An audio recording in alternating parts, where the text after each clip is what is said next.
So tell me about the copyright laws in Vietnam. Guess what? Great news about copyright laws in Vietnam. As of the 1st of July 2026, there have been a number of changes to the copyright laws, and let's go through them very quickly. So the decree that it relates to is Decree 174 of 2026. And when you read the decree and when you see on social media, you'll see a lot of people going, we can't share stuff on social media anymore. It's not the case at all. This decree, basically, if I can put it into layman's terms, this decree is a catch-up on what the laws of many other countries have been for many, many years. So let me just quickly go through it. Sharing other people's original content. Okay, so when you read that, when they talk about sharing other people's original content, they're not talking about seeing a post, I write a post that says, hey, I'm in the cafe and here's my photo, and you go share. Okay, that is not sharing people's original content.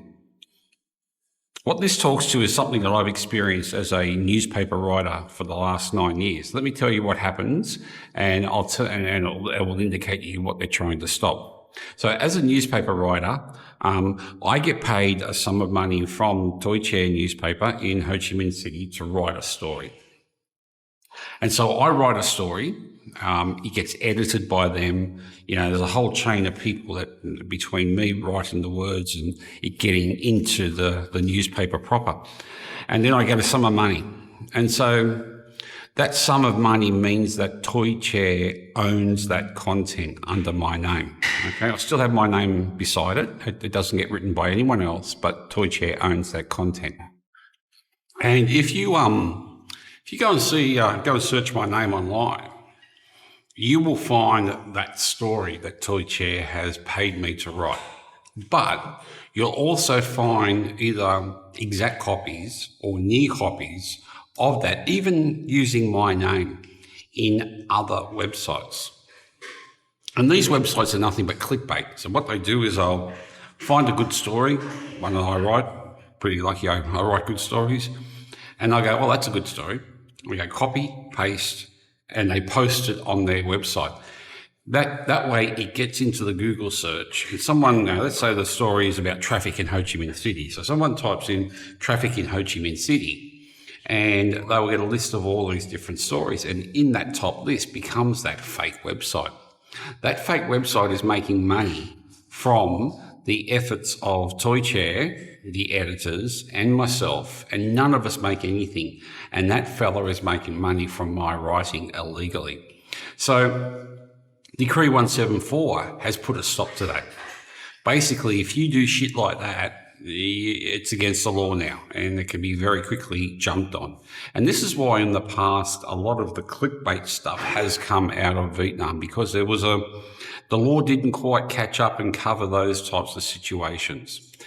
And look, it filters down from there as well.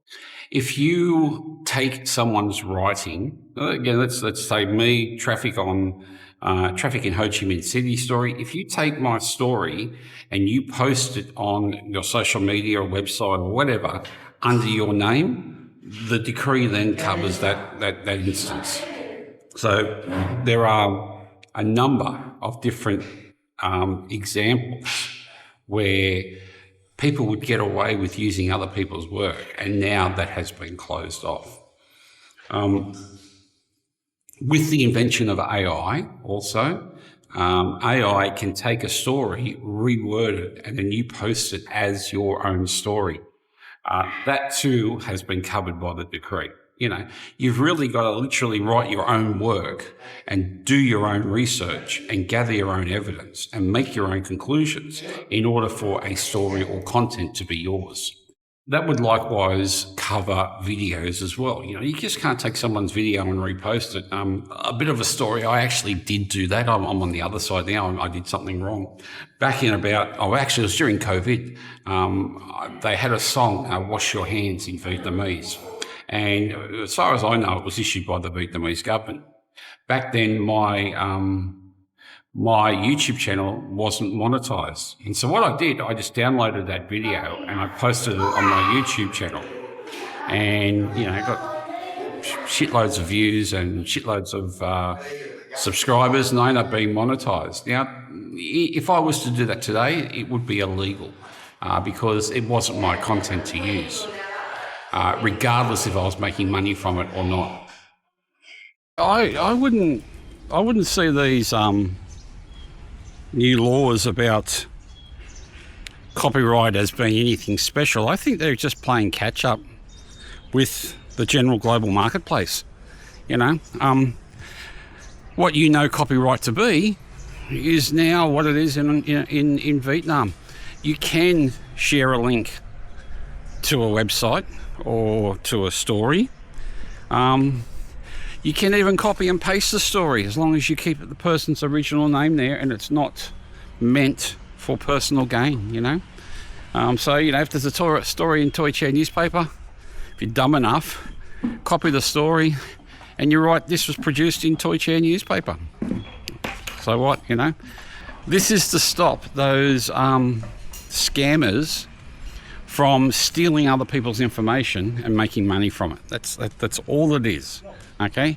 And for me, it's a bloody good law because I have been the victim of these clickbait scammers stealing my information that I have worked so hard to produce, that I have, you know, travelled the country to gather information, to sit down and write a story about stuff that other people don't know.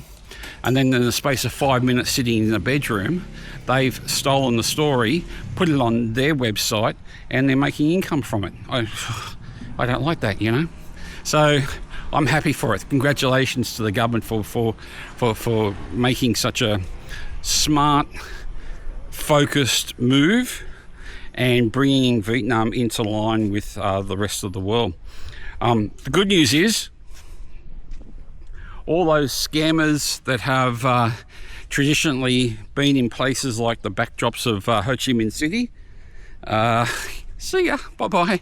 You know, you now don't have an avenue to be able to make that extra money using other people's information. So well done. Yeah, congratulations to all involved. All right, I'm Ray, an Aussie in Vietnam, and see you soon. Bye-bye.